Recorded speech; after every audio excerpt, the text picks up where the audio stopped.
আমি মনে হয় একমাত্র ব্যক্তি যে কিনা চাঁদ রাতের ভিডিও এখনো আপলোড দেয় নাই, আর ঈদের ভিডিও তো নিজেও জানি না যে কবে দিব। আসসালামু আলাইকুম everyone, this is me Ridita from Ridita's lifestyle. I hope you all are doing great. Welcome back to my another video. এই ভিডিওটি ছিল আমার চাঁদ রাতের, কিন্তু আমি এখনও আপলোড দিই নাই কারণ আমি খুবই অলস প্রাণী। দিব করে আর দেওয়া হচ্ছিল না।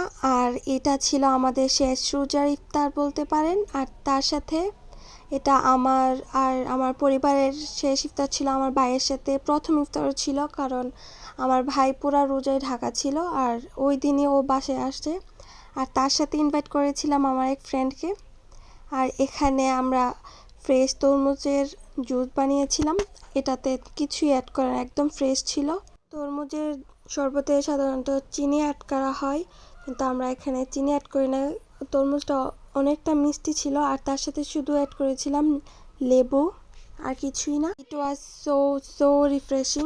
আমার ফল একদমই পছন্দ না, আমি কোনো ফলই পছন্দ করি না।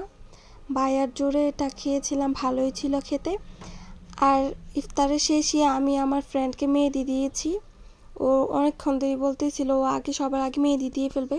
তো আমি তো এত ভালো করে দিতে পারি না, যেমন পারি তেমনই দিয়েছি। মেহেদি দেওয়ার পর আমরা বের হয়েছিলাম বাজি ফোটানোর জন্য। এবার প্রথমবারের জন্য আমি বের হয়েছি বাজি ফোটানোর জন্য। যখন ছোট ছিলাম আম্মু তখন অ্যালাউ করতো না, সবাই ফুটাইতো, খালি বাড়িতে বসে বসে দেখতাম।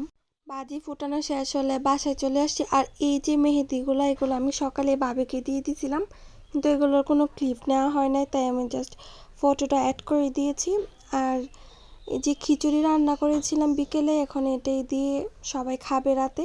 আর আপনাদের চাঁদ রাত কার কীভাবে কেটেছে অবশ্যই কমেন্ট করে জানাবেন।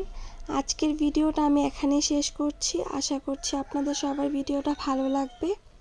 দেখা হচ্ছে অন্য কোনো একটি ভিডিওতে। আল্লাহ হাফেজ ফর টুডে।